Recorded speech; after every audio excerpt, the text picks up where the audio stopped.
I'ma just tell y'all now, don't ask streamers ever what can you do in the corner in Street Fighter. There's no answer that anyone can give you, bro.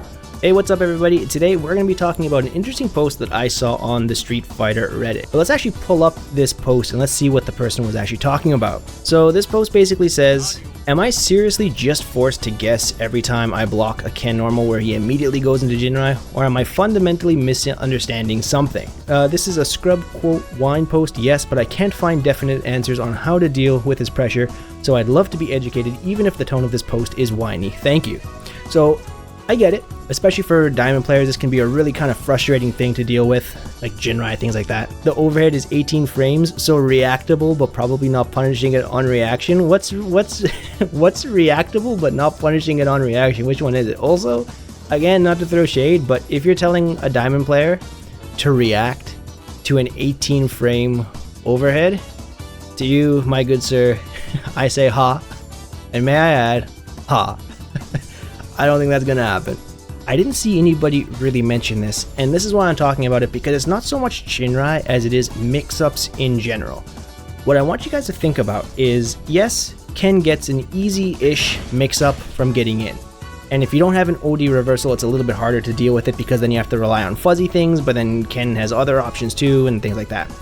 What I really want you to think about is not so much how to deal with something like Jinrai, but ask yourself, why did I let Ken get into a range where he can hit me in the first place? And that's the most important thing. So this goes for things like Jinrai or everybody's favorite corner throw loops. We all know that corner throw loops, if you guys saw that post from Punk yesterday or 2 days ago, someone asked Punk, how do I guess better? Or how do I deal with corner pressure better? And Punk's like, bro, there's no way to deal with it. You just guess like everyone else. Y'all gotta stop asking these type of questions in streams. There's nothing anyone can help you in the corner. I'ma just tell y'all now, don't ask streamers ever what can you do in the corner in Street Fighter. There's no answer that anyone can give you, bro. You're just wasting your time saying that. Those kind of situations, you have to ask yourself, why did I get put into the corner in the first place? Or, yes, Ken can do any normal into Jinrai. But I think the most important step here is Ken hit you or made you block a normal, which means basically at the end of the day, you lost neutral. So you shouldn't, instead of focusing so much on how to deal with Jinrai, which of course is important, I think the more important question is, why did I lose neutral and why did I let Ken get into his range and make me force a button to deal with his Jinrai pressure? And it's the same thing in the corner.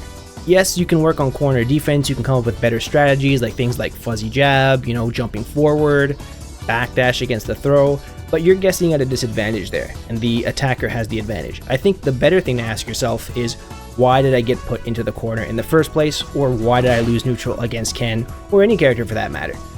Don't get put into the mix-up in the first place. Now, easier said than done. I mean, it's Street Fighter, there are so many ways for your opponent to get in, drive rush, things like that. But if you think about the corner throw loop thing, the reason why Punk is able to play so consistently against people of all levels is because Punk is going to be winning neutral, even against like random players in pools. Yes, if you take Punk to the corner and you're playing a character with a really strong corner pressure game, let's say Mai, right? If I take Punk to the corner in a match and I start my throw loop, it doesn't matter if Punk is better than me because he's guessing, I'm guessing, and it's heavily in my favor. And I could beat Punk in this situation if I get him into the corner. However, for the most part, I don't think I'm going to be beating Punk in neutral.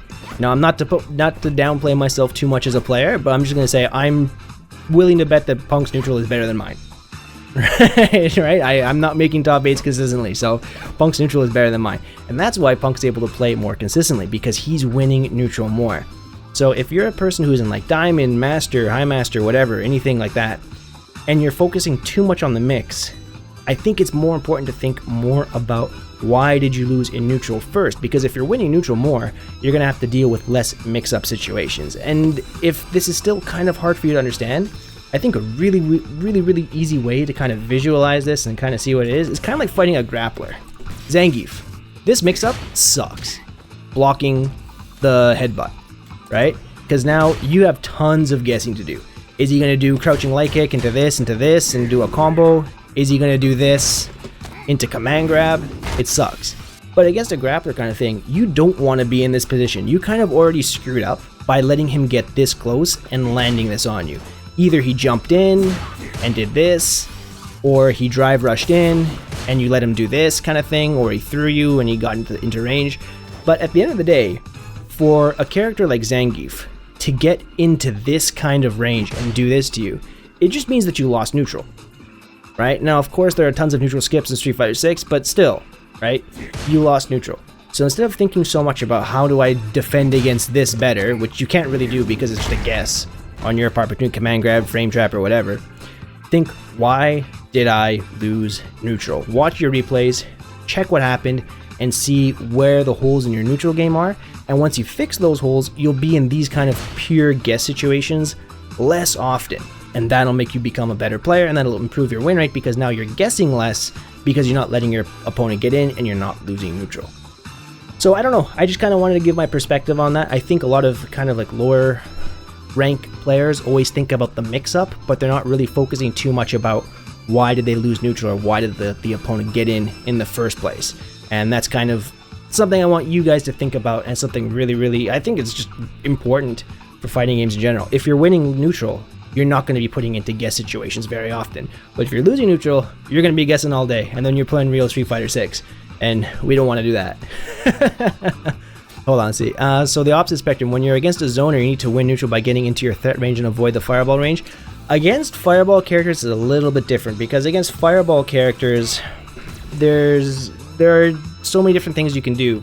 The most important thing, number one, for the fireball characters, like someone like Guy or like Akuma with really good fireballs, picking up on their fireball habits and patterns is important. Every single player has fireball habits and patterns. Really high level players, they'll pick up on those habits faster than lower level players, and they'll be able to get the jump prediction versus your fireballs better than like lower level players. So using that pattern recognition and knowing, getting a sense for when they're going to jump, and then actually jumping over the fireball before it comes out is the number one easiest way to deal with fireball characters. Also, staying in a range where they can't throw fireballs safely is really important. And then just general strategies, you know, like instead of blocking fireballs all day, right? Learning how to